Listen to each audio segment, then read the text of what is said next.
Hey, I'm Matthew Moscoviak from CNET, and we're taking a look at the Harman Kardon AVR 1610. This is a slim 5.1 receiver with built-in Bluetooth that's selling for $400.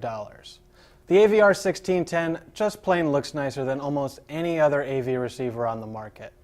Instead of the traditional big and boxy design, it has a polished look with smooth corners that manages to pull off a glossy black finish that doesn't look tacky. It's also a good deal slimmer than your typical AV receiver, and it's remarkably light at just 10 pounds. It's not quite as slim as Marantz's slimline models, but it's pretty close. The remote isn't nearly as well designed. The fatal flaw are the extremely tiny volume buttons, which doesn't make any sense since you're always using them on an AV receiver.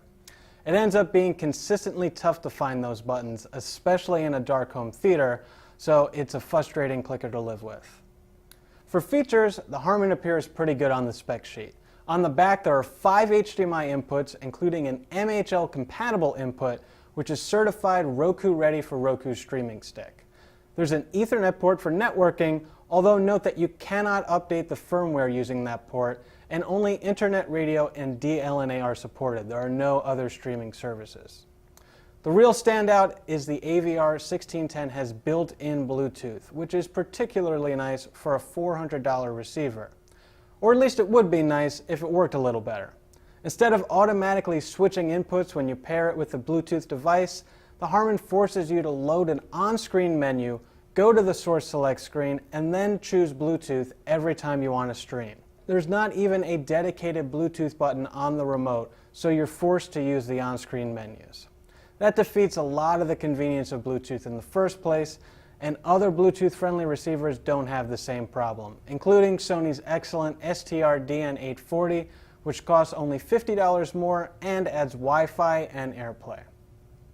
We also had resident audiophile Steve Guttenberg give the Harman a listen, and he was a little underwhelmed. For one, the AVR 1610's automatic speaker calibration ended up setting the subwoofer much too loud, to the point where the subwoofer was audibly distorting.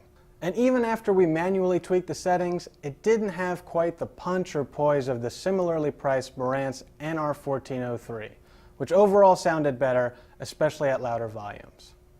And so ultimately, the AVR 1610 ended up feeling a bit like an underachiever, especially after we lived with it for a bit.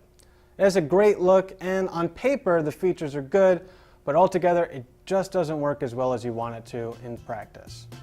I'm Matthew Moscoviak, and this is the Harman Kardon AVR 1610.